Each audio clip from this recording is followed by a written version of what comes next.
Hello guys. आज का अपना टॉपिक है कैश बुक्स। जब अपन अपने फाइनल अकाउंट्स बनाते हैं या जब भी कोई बिज़नेस में आप लोग बुक्स मेंटेन करते हैं, मैंने अपने पिछले वीडियो में भी बताया था आप लोगों को कि उसको एक बुक्स ऑफ अकाउंट्स बनाने का एक सिस्टमेटिक प्रोसेस होता है। कि सबसे पहले जर्नल बनता है, फिर लेजर बनता है।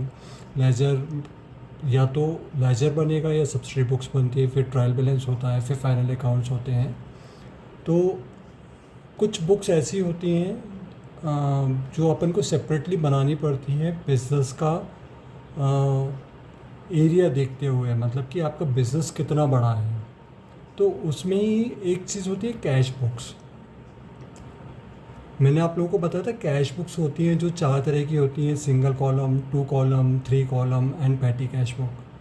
तो आप लोग ये डिसाइड कैसे करेंगे कि आपके जो बिज़नेस है उसमें आपको कौन सी बुक्स को मेंटेन करना है? सिंगल कॉलम कैश बुक को बनाना है, 2 कॉलम कैश बुक को बनाना है, 3 कॉलम कैश बुक को बनाना है, या पैटी कैश बुक को बनाना है? तो आपके ये बिज़नेस के एक्सपेंशन पे डिपेंड करता है कि आपका बिज़नेस कितना बड़ा है। देखिए, अपन लोगों को मालूम है कि जैसे एक ठेले वाला है जो ठेला चलाता है, या जो एक रिक्शे वाला है, या जो ऑटो वाला है। इसके बाद जैसे किसी पान की दुकान है, ये भी कर तो बिज़नेस ही रहा है, ऐसा नहीं है ये बिज़नेस नहीं कर रहे हैं। जो आमदनी कमाने का सोर्सेज है, उनका सोर्स ऑफ इनकम जो है वो एक बिज़नेस ही है उसका। तो ये लोग जो कर रहे हैं, यानी कि जो हाथ ठेला वाला जो है, या जो पान की दुकान है, ऑटो है, साइकिल रिक्शा वाला है, ये लोग कर तो बिज़नेस ही रहे हैं, लेकिन इनके बिज़नेस का एरिया बहुत लिमिटेड एरिया है, बहुत छोटा एरिया है। ठीक है। इसके बाद अपन जैसे थोड़ा सा और आगे बढ़ते हैं तो आप लोग देखेंगे कि आपका जो मेन एरिया जो मार्केट का होता है, वो जिसमें आपकी लाइट की दुकान हुई, कपड़ों की दुकान हुई, इलेक्ट्रॉनिक्स आइटम हुए हैं, काफ़ी सारी चीज़ें होती हैं, किराने की दुकानें हुई। तो ये इनका जो एरिया है, बिज़नेस एरिया जो है, वो उन लोगों से किन से, जैसे हाथ ठेले वाले हुए या ऑटो वाले जो हुए, उनसे एरिया में इनका एरिया बड़ा है। और एरिया बड़ा है इसका मतलब कि इनका जो नंबर ऑफ़ ट्रांजेक्शन्स हैं वो भी ज़्यादा है। ठीक है ना। फ्रिक्वेंटली ज़्यादा ट्रांजेक्शन्स होते रहते हैं, कमाई ज़्यादा होगी, ऑब्वियस सी बात है, खर्चे भी ज़्यादा होंगे। लेकिन अपन को खर्चे या इनकम से कोई अभी लेना देना नहीं है। अपन लोग कैश बुक की बात कर रहे हैं कि अपन को कैश बुक बनानी कौन सी है। फिर वहीं पे अगर अपन देखें तो ये जो अभी अपन ने मेन मार्केट की बात करी, जैसे सब्जी वाले हुए, तो इनसे और आगे बढ़ के क्या आते हैं, पार्टनरशिप्स फर्म्स आई या कंपनी आई, LLPs वगैरह होते हैं। तो इनका जो दायरा है बिज़नेस का वो और बड़ा हो जाता है। तो अपन ये देख रहे हैं कि यहाँ पर 3-4 तरह के अलग अलग वैरायटीज़ बिज़नेस में है कि छोटा छोटा व्यापार, उससे बड़ा व्यापार, और फिर उससे और बड़ा व्यापार। ठीक है। तो इन्हीं के जो एरिया ऑफ बिज़नेस है आपका, उसी के ऊपर डिपेंड करता है कि आपको कौन सी कैश बुक बनानी है। मैंने जैसे आप लोगों को बता देता हूँ, पहले फॉर्मेट की बात करते हैं अपन लोग कि कैश बुक में एक तो डिफरेंस बता रहा हूँ मैं आप लोगों को, साथ में उसमें फॉर्मेट में क्या डिफरेंस होता है वो बता रहा हूँ। मैंने सबसे पहले यहाँ पे बनाया है सिंगल कॉलम कैश बुक। ठीक है। तो सिंगल कॉलम, अच्छा, मैंने सिर्फ आप लोगों को समझाने के पर्पज़ से बनाया है। इसमें कुछ और फॉर्मेलिटीज़ भी होती हैं, जैसे यहाँ पर सिंगल कॉलम कैश बुक है तो इसके बाद नीचे लिखा होता है इसमें, इन द बुक्स ऑफ मेजर्स फला एंड फला, यानी जिस भी पार्टी का जो नाम होगा जिसके लिए आप बना रहे हैं वो आता है। साथ में आता है for the year ended on, अभी जैसे अपन मान रहे हैं अभी कौन सा ईयर चल रहा है, फाइनेंशियल ईयर 2024-25 का चल रहा है। तो for the year ended as on 31 March 2025, ये प्रॉपर फॉर्मेट होता है उसका, जिसमें सिंगल कॉलम कैश बुक अपन को उसमें लिखा नहीं होता है। क्या होता है कि आजकल आप लोगों को ध्यान हो तो मैंने एक वीडियो बनाया था जिसमें आपको मैंने लेजर में और बुक्स में जो डिफरेंस बताया था, तो वहाँ पर एक प्रिंटेड ऑलरेडी आती हुई है। और अब आजकल तो क्या टैली का सिस्टम हो गया है, तो वहाँ पे ऑलरेडी बुक्स में आप जब बना रहे हैं, मतलब टैली में मेंटेन कर रहे हैं, तो ये सब चीज़ें ऑलरेडी प्रिंटेड होती हैं। तो इसीलिए मैं मतलब इस पे ज़्यादा ध्यान नहीं देना अपन को। हाँ, लेकिन एग्ज़ाम के पॉइंट ऑफ व्यू से ये इंपॉर्टेंट है, आपको ये सब चीज़ें लिखनी पड़ेंगी। Single column cash book in the books of Messrs, जो भी XYZ जो भी नाम है, for the year ended as on, ठीक है। चले, तो सिंगल कॉलम कैश बुक में दो पार्ट्स होते हैं, एक होता है डेबिट साइड और एक होता है क्रेडिट साइड। सिर्फ इसमें नहीं, जितने भी अपने लेजर अकाउंट होते हैं या जो भी बुक्स होती हैं, सभी में दो साइड्स होते हैं, क्योंकि अपन जब जनरल स्टार्टिंग जो करते हैं वहाँ से ही दो साइड चालू हो जाती हैं। हर जनरल एंट्री के एक डेबिट इफेक्ट होता है, एक क्रेडिट इफेक्ट होता है। ऐसे ही कैश बुक जब अपन बनाएंगे, उसका एक डेबिट साइड होता है, एक क्रेडिट साइड होता है। आपको कुछ नहीं है, सिंपली पेज को इस तरह से दो पार्ट्स में डिवाइड कर लेना है अपना, ताकि दोनों साइड इक्वल कॉलम बन सके। और ये क्या होता है, रिप्रेजेंटेशन, आप जब कोई देखेगा तो देखने में, मतलब एग्जामिनर की बात कर रहा हूँ मैं, उसको देखने में भी अच्छा लगेगा, भाई बराबर कॉलम बने हुए हैं, तो मार्किंग पे भी इफेक्ट पड़ता है उसका। इसलिए मैंने प्रॉपर्ली सिस्टमेटिक तरीके से ही बता रहा हूँ मैं आपको। डेबिट साइड में 4 कॉलम है, date, receipt, ledger folio, amount. मैंने रिसिप्ट लिखा हुआ है यहाँ पे, पर्टिकुलर नहीं लिखा हुआ है। जनरली अपन लोग जब लेजर बनाते हैं या सब्सिडी बुक्स वगैरह बनाते हैं किसी दूसरे तरह की, तो वहाँ पर सब्सिडी बुक्स दूसरे तरह की, मतलब कि कौन कौन सी, एग्जैक्टली आप लोग सही बोल रहे हैं। सेल बुक होती है, सेल्स रिटर्न बुक होती है, परचेज रिटर्न बुक होती है, परचेज बुक होती है, बिल्कुल एग्जैक्टली। वहाँ पर अपन लोग पर्टिकुलर लिखते हैं। यहाँ पर रिसिप्ट की बात करेंगे और पेमेंट की बात करेंगे, क्योंकि कैश बुक बना रहे हैं तो ये तो पैसा आएगा या पैसा जाएगा, ठीक है। तो date, receipt, ledger folio, amount, फिर दोबारा से क्रेडिट साइड में date, payment, ledger folio, amount. ये कॉलम्स होते हैं सिंगल कॉलम कैश बुक के, ठीक है। 2 कॉलम कैश बुक में आते तो इसमें सिंपली एक कॉलम बढ़ता है, वो कॉलम होता है डिस्काउंट का, जहाँ पर बिज़नेस थोड़ा सा और बड़ा हो जाता है, बड़े दायरे का होता है। जैसे क्या होता है, अपन लोगों ने सबसे पहले बात करी थी सबसे छोटे बिज़नेस की, कौन, पान की दुकानें हुई, ठेले वाले हुए, हाट ठेला हुआ, ऑटो वाले हुए, ठीक है। ये लोग पैसेंजर से, जब जैसे ऑटो वाला है, अगर पैसेंजर से रुपए ले रहा है तो ऐसा तो नहीं ना उसको कुछ डिस्काउंट देगा, तो वहाँ पर उसको डिस्काउंट लेने या देने की ज़रूरत नहीं होती है। डिस्काउंट का सिस्टम कहाँ से चालू होता है, दुकानों से चालू होता है। जैसे किराने की दुकानें हुई, ठीक है, या इलेक्ट्रिक शॉप्स हुए, इलेक्ट्रॉनिक्स आइटम्स की हुई, या क्लॉथिंग मार्केट हुआ, तो यहाँ से डिस्काउंट का सिस्टम चालू होता है। तो वो लोग जनरली, मैं ये नहीं बोल रहा हूँ कि ये वाली कैश बुक ऑटो वाले बनाते हैं, मैं ऐसा नहीं बोल रहा हूँ आपको। ये डिपेंड करता है बिज़नेस के नेचर के ऊपर कि आपका बिज़नेस का नेचर क्या है। हो सकता है भाई वो लोग भी ऑटो वाले हैं, डिस्काउंट देते हो, तो वो लोग ये बना लेंगे, ठीक है। तो जहाँ पर डिस्काउंट को रिसीव करा जाता है या अलाउ करा जाता है, वहाँ पर कैश बुक में एक एक्स्ट्रा कॉलम ऐड ऑन करा जाता है, जिसका नाम होता है discount column. Date, receipt, discount column, ledger folio, amount. Again credit side में date, payment, discount, ledger folio, amount. इसमें ध्यान रखिएगा, जिस तरह से यहाँ पर अपन ने ऊपर हेडिंग लिखा हुआ है single column cash book in the books of, उसी तरह से इसमें भी लिखा हुआ 2 column cash book in the books of Messrs, जो भी नाम है पार्टी का, for the year end date, ठीक है। 3 कॉलम कैश बुक की बात करें। अच्छा, एक चीज़ और, इसको ये जो है सिंगल कॉलम कैश बुक, इसको 8 कॉलम कैश बुक भी, क्योंकि इसमें 8 कॉलम बने हुए हैं, इसलिए इसको 8 कॉलम कैश बुक भी बोला जाता है। 2 कॉलम कैश बुक को 10 कॉलम कैश बुक भी बोला जाता है, क्योंकि इसमें 10 कॉलम्स होते हैं, ठीक है। इसके बाद अपन बात करें triple column cash book. Triple column cash book को 12 कॉलम कैश बुक भी बोला जाता है, इसमें 12 कॉलम होते हैं क्योंकि, ठीक है। अच्छा, इनमें डिफरेंस, इन दोनों में तो जो डिफरेंस था वो सिर्फ और सिर्फ डिस्काउंट कॉलम का था। ट्रिपल कॉलम कैश बुक में क्या होता है, एक एडिशनल एक और कॉलम ऐड ऑन होता है, जो होता है बैंक कॉलम का। यानी कि ऐसे बिजनेसेस जो लोग ट्रांजेक्शन्स करते हैं कैश में भी एंड बैंक के थ्रू भी ट्रांजेक्शन्स करते हैं, ठीक है। अब चूँकि आज के टाइम में आप लोग सब लोगों को बहुत अच्छे से मालूम है कि भाई आजकल ऑनलाइन पेमेंट का सिस्टम बहुत हो गया, हर जगह UPI लगे हुए हैं, फ़ोन पे, गूगल पे, भीम पे, एक्सेट्रा, जाने कौन कौन से पे हैं, पेटीएम है, तो सभी जगह क्या होता है, ऑनलाइन पेमेंट का सिस्टम आजकल UPI का सिस्टम बहुत बढ़ गया है, ठीक है।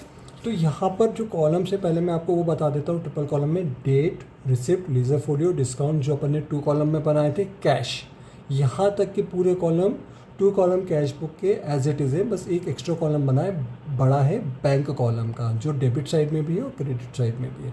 पेमेंट आता है तो डेबिट साइड में लिखना है, पेमेंट जाता है तो क्रेडिट साइड में लिखना है।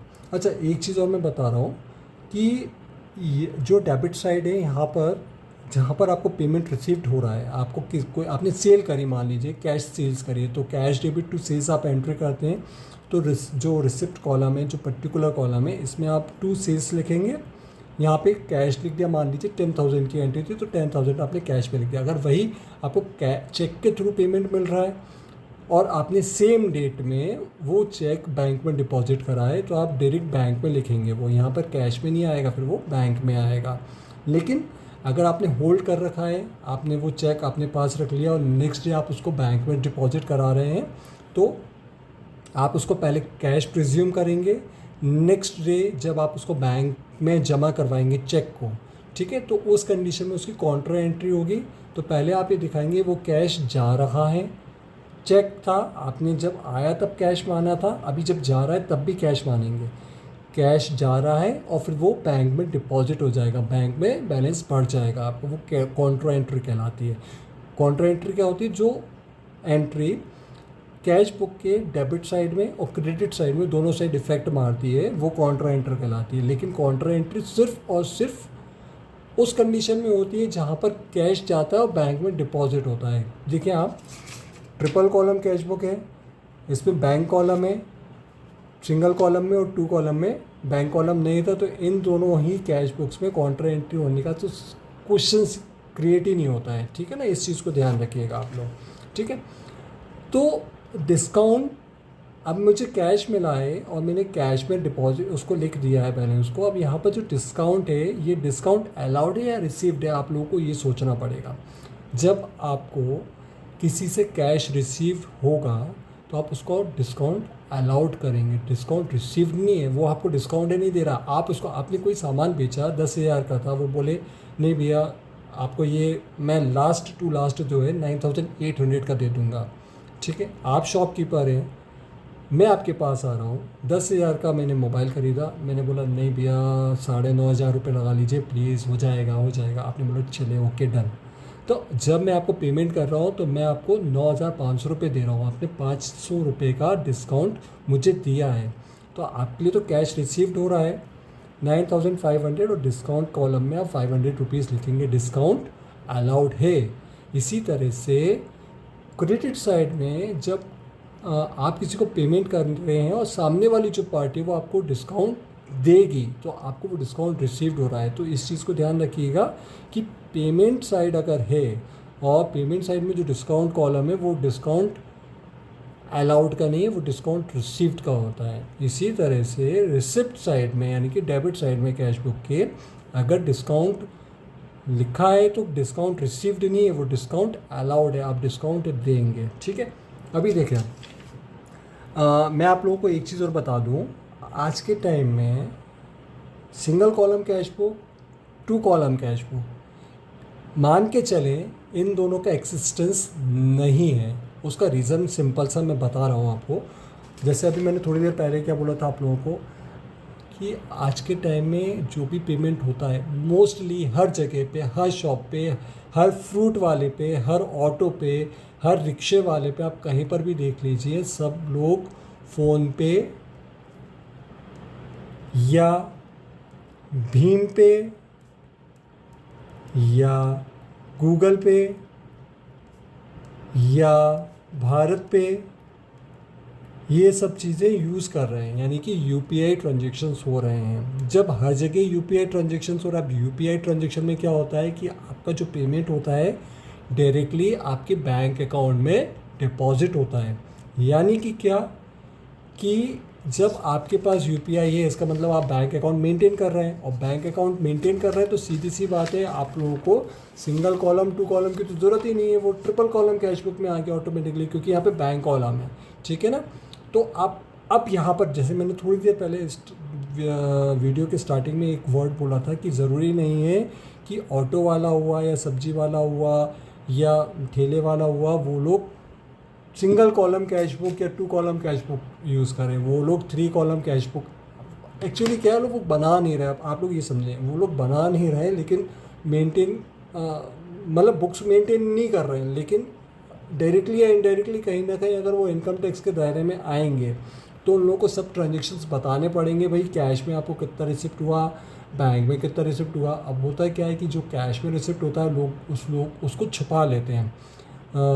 वो बैंक के थ्रू पता लगता है गवर्नमेंट को, इनकम टैक्स डिपार्टमेंट को। जैसे अभी मैं आपको एक एग्जांपल दे रहा हूँ, प्रयागराज में अभी जो रिसेंटली महाकुंभ हुआ है उसमें जो एक नाविक था, ये चीज़ योगी आदित्यनाथ जी ने वहाँ की विधानसभा में बोला, यूपी की विधानसभा में, कि एक नाविक है, उसका मुझे नाम ध्यान नहीं है, उसका सिर्फ और सिर्फ 45 दिन में 30 करोड़ रुपए का ट्रांजेक्शन हुआ है।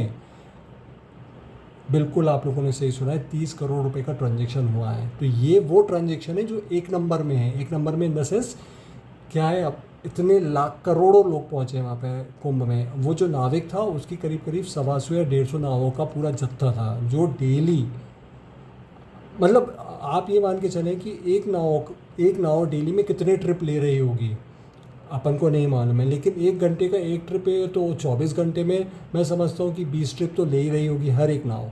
और हर एक नाव में 1000 रुपये जो ऊपर, मतलब वहाँ पे अमाउंट फिक्स था लेकिन उसके बाद भी ओवर चार्जिंग चल रही थी वहाँ पर, ठीक है। तो डेली हर नाव हर पैसेंजर से 1000 के हिसाब से 20 राउंड्स लगा रही, तो 20,000 रुपये हो रहा है। अब चूँकि वहाँ पर इतनी भीड़ थी तो लोग कैश कैरी करना पसंद कम करते हैं, ऑनलाइन ट्रांजेक्शन्स ही ज़्यादा हो रहे थे। तो उसने 30 करोड़ रुपए तो गवर्नमेंट को डिक्लेयर करें कि ये मेरे पास ऑनलाइन आए हैं। जो कैश में आए होंगे वो अमाउंट तो अलग है, अपन को पता नहीं है, ठीक है ना। तो अल्टीमेटली क्या हुआ कि अब वो ऑडिट में फंस गया, मतलब इनकम टैक्स ऑडिट में फंसेगा ही फंसेगा, ऑब्वियस सी बात है, क्योंकि पता नहीं उसने जीएसटी नंबर लिया था नहीं, ये सब चीज़ें खैर अपन को नहीं समझना है अभी, क्योंकि ये काफ़ी आगे का चीज़ है। तो कुल मिला के ये है कि उसने कैश के बैंक के थ्रू भी ट्रांजेक्शन्स करे, इसीलिए ज़रूरी नहीं है कि ये आपके बिज़नेस के नेचर के ऊपर डिपेंड करे कि बिज़नेस आपका कितना बड़ा है, कि आपको कौन सी कैश बुक बनानी है, ठीक है। और जैसे मैंने अभी बोला कि भाई आज के टाइम में क्या सिंगल कॉलम और 2 कॉलम कैश बुक तो एक्सिस्टेंस पे नहीं है, मान के चलें, क्योंकि सभी लोग ऑनलाइन ट्रांजेक्शन्स करते हैं। अभी एक लास्ट और रह गई है, पैटी कैश बुक, ठीक है। पैटी कैश बुक में इसको कोई कॉलम वॉलम नहीं बता रहा हूँ मैं, क्योंकि इतनी मतलब ठीक है होती है, बस ये समझ लीजिए आप, रियल एक्सिस्टेंस में बहुत रेयर होती है ये। पैटी कैश बुक क्या होती है कि कोई जैसे बड़े बिजनेस कंसर्न्स जो होते हैं वहाँ पे बड़े बड़े ट्रांजेक्शन, वहाँ पे क्या होता है, कैश के लिए 2 डिपार्टमेंट रख दिए जाते हैं कि जो बड़े ट्रांजेक्शन से और जो बिज़नेस से रिलेटेड कंपल्शन में होते हैं, जैसे सेल परचेज से रिलेटेड हुए जो भी छोटे एक्सपेंसेस की बात नहीं कर रहा हूँ मैं, ठीक है ना, गुड्स खरीदना या गुड्स बेचना या, ठीक है ना, उनसे। तो वहाँ पर क्या होता है, 2 डिपार्टमेंट होते हैं, एक मेन हेड डिपार्टमेंट होता है कैश का, एक होता है छोटे छोटे एक्सपेंसेस यानी कि जैसे स्टेशनरी खरीदना है, कोई सामान आया है तो भाड़ा देना है, या प्रिंटिंग स्टेशनरी करानी है, या फ़ोटोकॉपी करानी है, या न्यूज़पेपर वगैरह के पेमेंट करने हैं। तो ये जो छोटे छोटे एक्सपेंसेस होते हैं तो इसके लिए एक अलग से एक डिपार्टमेंट बना दिया जाता है, जिसको बोला जाता है पैटी कैशियर बोला जाता है। वो ये जो छोटे छोटे एक्सपेंसेस होते हैं उसका मेंटेनेंस कौन करता है, ये पैटी कैशियर करता है। तो होता क्या है, जो मेन कैशियर होता है वो हर महीने के स्टार्टिंग में ये पैटी कैशियर को एक फ़िक्स अमाउंट दे देता है। सपोज़ 20,000 मंथ के स्टार्टिंग में उसने दे दिया, किसको, पैटी कैशियर को। अभी पैटी कैशियर का काम क्या होता है कि वो हर मंथ में ये 20,000 रुपये से जो छोटे छोटे expenses, stationery, newspaper, carriage, freight, etcetera etcetera etcetera, तो उन सब से रिलेटेड जो भी एक्सपेंसेस होंगे वो करेगा। सपोज़ करते हैं कि 18,000 रुपये का टोटल उसने महीने भर में पेमेंट करा, 2,000 रुपये उसके पास at the end of the month उसके पास ये रिमेनिंग अमाउंट बचा है। तो अभी क्या करेगा, ये बैलेंसिंग करेगा नेक्स्ट मंथ के स्टार्टिंग में। ये जो मेन कैशियर है ये फिर से क्या करेगा, बाकी के जो 18,000 रुपीज़ और हैं वो उसको पेटी कैशियर को दे देगा। तो नेक्स्ट मंथ के स्टार्टिंग में इसके पास दोबारा से ओपनिंग बैलेंस 20,000 का हो जाएगा। तो ये साइकिल चलती रहती है। अभी किसी मंथ में अगर उसके पास कैश कम पड़ जाता है तो मेन कैशियर से वो और अमाउंट एड ऑन ले सकता है, ठीक है। लेकिन ये सिस्टम वही रहेगा कि उसको अब वो क्या होता है कि वहाँ पे मान लो कैश लगातार 2-3 महीने तक कम पड़ रहा है, तो वो उसके नेक्स्ट टू नेक्स्ट मंथ में क्या करेगा, उसका फिक्स कर देगा। अभी 20,000 का था तो फिक्स कर देगा 25,000 रुपये से कम में पैटी कैशियर एक्सपेंसेस नहीं चला सकता है। तो ये 4 तरह की कैश बुक्स होती हैं, single column, 2 column, 3 column and petty cash book. And मान के चलें कि आज के टाइम में सिंगल कॉलम और 2 कॉलम कैश बुक एक्सिस्ट नहीं करती हैं, triple column cash book exist करती है, क्योंकि सब लोग यूपीआई ट्रांजेक्शन्स बेसिकली यूज़ करने लगे हैं। ओके गाइस, मैं आपको एक अब मेरे आई लिंक पे बता दूंगा कि जो मैंने फर्स्ट वीडियो अपना डाला था relating to process of maintaining books of accounts, उसमें मैंने इसके बारे में बोला था कि मैं आप लोगों को अलग से ये कैश बुक्स समझा दूंगा। ठीक है, वो आई बटन पे लिंक रहेगा आप लोगों को।